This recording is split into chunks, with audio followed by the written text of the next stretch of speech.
Who could have seen Gnarly coming? The silly hyperpop track's divisiveness functioned like throwing a running chainsaw into a washing machine, rattling every corner of music discussion forums across the internet. Is this song actually hyperpop? Is Cat's Eye the right vessel for such a genre? Is it authentic? Ugh. And for what it's worth, Gnarly did exactly what it needed to in that regard. It got people talking, setting the foundation for their second EP album, Beautiful Chaos. Gnarly didn't fail to read the room. It walked brazenly into the party, completely aware that everyone else in attendance is pursuing a master's degree in literature. This is exactly the foundation of Gnarly's success. It leveraged very uncertain discussions about objectivity in music and art to catapult itself to the very front of pop culture. Everyone talked about Gnarly. We all had to have an opinion. Everyone needed to see what the overwhelming discussions we're talking about. This is the sort of premeditation that pop music has been missing. You have to think about this song. What exactly it means to accomplish, you have to pay attention, right? Regardless of why Gnarly came about, why it was chosen to introduce this new album, it seamlessly blended discussions of pop culture and commerce. Gnarly is pop culture at a very primal level, and I love it. If Cat's Eye wasn't the right vessel for hyperpop to begin with, they most certainly are now. When was the last time a single song has been dissected this thoroughly in the pop culture landscape? Gnarly is a brash commentary on celebrity culture in Los Angeles specifically, written by Alice Long Gao. How does this narrative work in the hands of a group like Cat's Eye? Does it work? After weeks to consider this, and in my opinion, I think it does. I think the members are self-aware enough to the point that the irony of the song being presented by this group pays off in a genuinely camp way. And not in a sense where camp just means fun. I think it's genuinely camp. There's many different avenues you could take with this idea. Even that Cat's Eye releasing this song is a part of Alice's performance art. It's a part of her artistry just as it is of theirs. Giving the song to people who are in a position where they can't really dispel the commentary expressed in the song feels significant. It feels intentional. And so as it turns out, everything was Gnarly. Cat's Eye may be regarded as oracles in this sense, individuals in this world with preternatural clairvoyance and understandings of the human condition. In all seriousness though, this song has completely changed my view of Cat's Eye from their debut album and really helped me to contextualize this group's identity, why the members are doing this, why they believe in a song like Gnarly so much. That understanding, unfortunately, kind of begins to fall apart with the rest of the album. I think hyperpop was a perfect genre for Cat's Eye to explore as the group they are right now. They should certainly not be limited to hyperpop, but exploring outside of that again and returning to more traditional pop styles bring about the same points of discussion from their debut album. The next song and second promoted single is Gabriela, a Latin guitar-inspired R&B track that develops a narrative about a jealousy of and rivalry with someone else in an effort to preserve a relationship. Very similar to sentiments expressed in Dolly Parton's Jolene, we have lyrics such as, "You could have anyone else you wanted to, I'm begging you, hands off Gabriela." Even though it didn't stir as many heated debates about music, I think this song is a great follow-up to Gnarly. It's a statement of intention to embrace their title as a truly global group. Danielle is given the bridge to sing in Spanish for the first time. And on top of all of this, Gnarly's flair for the dramatic as a statement of intention behind the album's title isn't lost on this slow-moving track. In very similar ways to Gnarly, Gabriela opens a discussion about Cat's Eye at the convergence of many different lanes of culture. The members come from diverse backgrounds, and a song like this signals an intent to reach out as far as possible to represent themselves as truly global. What I appreciate about Gabriela is that the rationale to make a Latin-inspired song doesn't stop at the music or the lyrics. The group really leans into the visual telenovela style in the music video, featuring none other than Jessica Alba as some kind of mob boss looking for the next Gabriela. The members really commit to the concept, strengthening the song overall as a complete production in its own right. Gabriela is followed up by Gameboy, the third single released along with the EP album itself. And here is where everything falls apart for me personally. I've tried to sit with the song and understand the vision. I do understand it. Gameboy's existence as a pure pop track that isn't produced by the members feels way too uncanny, in similar ways to their previous album. It develops the same sentiments as Touch. It's a song about detachment and emotional withdrawal that ultimately ends with our narrator feeling empowered to leave this draining relationship behind. Instead of our subject in this story being out of touch, they're treating everything like a game. There's nothing emotionally tangible that our narrator can cling to, causing the relationship to feel stagnant. Oddly enough, this song feels just as emotionally detached as the relationship itself. There's only so much the members can do to develop the presentation of a song like this. The use of dated terms like "you leveled up with me" and "you're a Game Boy, I should throw it away, boy."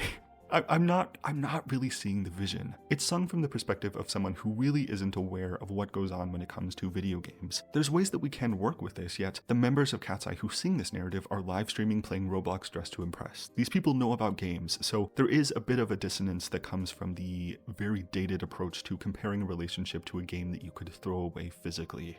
Yeah, I think all of this reaches a climax with "You're a Game Boy, I should throw it away, boy." Are we throwing the game away or the whole Game Boy away? I don't think the person who wrote this song could answer that question. Yeah, I can't see the vision at this moment in time. I would have loved a Dress to Impress themed song about an unreliable love interest who's never following the dress code theme and doesn't seem to appreciate the effort our narrator is putting into her outfits. It's hard for the two to really connect, as the love interest doesn't seem to appreciate this silly Roblox game in the same way that Cat's Eye does, causing an emotional dissonance as the love interest doesn't even appear to be trying to understand why this game is so fun to her. In the end, it's about more than just a fun, silly dress-up game, but the love interest can't even begin to recognize that. This could speak to larger topics about showing up for the other person in a relationship, trying to give credence to their interests, even if it's hard for you to understand why they like something so much. I think this is the general idea that needs to be focused on going forward into the future, approaching music topics that reflect the culture that is here and now. A Cat's Eye sponsorship with Dress to Impress, or just Roblox, would have been so excellent for the culture. I think that's my primary problem with Game Boy. I don't hate the song, I just don't really see the vision as it is the lead single released with the album. It's not strong enough narratively to be able to stand next to Gabriela, and certainly not Gnarly. I think this would have been a fun vibe and inoffensive as a B-side, making room for what should have been the lead single, in my opinion, Mean Girls, the fourth track on the album. It is a slow-moving, ballad-esque electropop track, but vibrant and contextual enough to work as an incredible capstone for them at this point in their career. Even though they didn't take part in the production of the song, we've learned that it was ultimately given to Cat's Eye by the song's producer over their unwillingness to change any of the lyrics.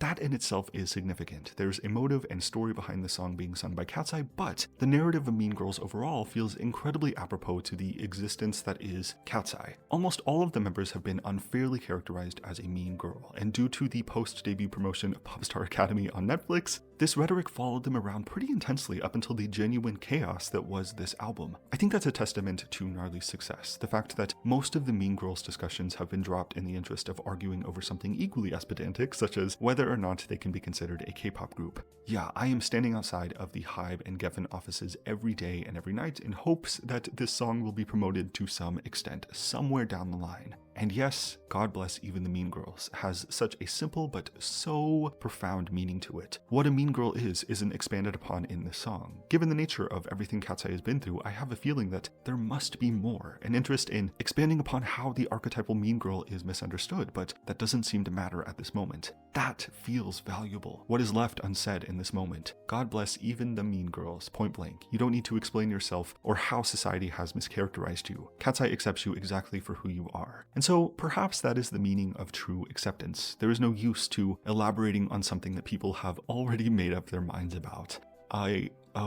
I could certainly personally take a note from this as of recently, so let me say it again. Perhaps there is no use to elaborating on something that people have already made up their minds about. Cat's Eye themselves have experienced the intense backlash that comes from expressing, advocating for, and defending themselves on the internet. There's really no getting through to people who are chained to their own misery, and so why is it your responsibility to remove those chains and explain yourself to them? Easy enough, it is not your responsibility. There's a lot of complexity and turmoil that goes into recognizing the people who misunderstand you as miserable and casting away the empathy you have to give to acknowledge that you really can't save everyone. The answer is to know your own value, exhibit that, and hope your intentions shine through, but you can't rely on that alone. If you put yourself out there, you're going to be burned to some extent. You're going to be misunderstood. The members are very heartfelt in their delivery here. You can feel that this song means something to them and that there's enough narrative complexity to the song baseline that allows the members to deliver both uncertain and resolute ideas regarding these topics with sincerity, genuine sincerity. In the instrumental breaks, a twisting synth line paints a picture of longingness, a hand that will always be reached out in an effort for both parties to eventually reconcile and understand each other, but there's a grim understanding in that moment of silence that you may have that hand opened forever.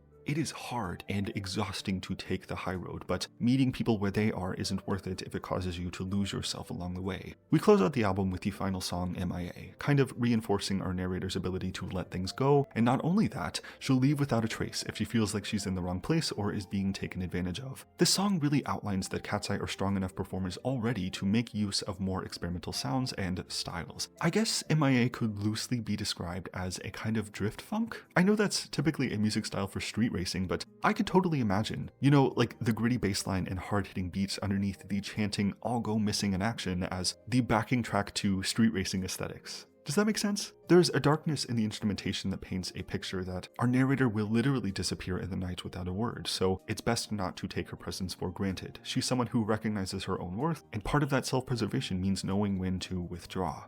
Yeah, I think overall those are my first impressions for each song on the album. Beautiful Chaos has pushed the limits of what Cat's Eye can achieve to unimaginable levels already. Their willingness to commit to songs like Gabriela and Gnarly displays a group that knows exactly why they're here and what it takes to be a truly global group at the forefront of pop music and pop culture. My ranking of the EP at this moment, I think number 1 right now is Mean Girls, Gnarly, MIA, Gabriela, and then number 5 is Gameboy. I just don't see the vision with that song. I like the momentum. The airy and playful delivery makes it feel like our narrator is thinking aloud to herself while the love interest is preoccupied playing a game, but there's so much more potential that could have been utilized here. We need a Roblox sponsorship. We need to represent the current times. The Game Boy was first released in the 1980s. Like, we gotta move on. Our good friend, Sabrina Carpenter, we gotta switch it up like Nintendo on a retro-inspired song, right? There's fun ways that we can work with the current video game aesthetics and topics, but yeah, really in its simplicity, Game Boy exposes a glaring problem with intuitive pop music in a global sense. Part of it feels so manufactured to the point that it's uncanny and a little inaccessible from a narrative perspective. This problem could be remedied immediately if we get the members in the studio. That was my request last time. It will continue to be my request for this time. You think about even the Spice Girls produced most of their works. Britney Spears, Beyonce, these big name historical artists in pop music were curating their own image and style in significant ways, enough where they could express the motivation behind everything in detail in interviews. Cat's Eye has the potential to curate their own music. The members all exhibit insane potential for artistry in their own unique ways.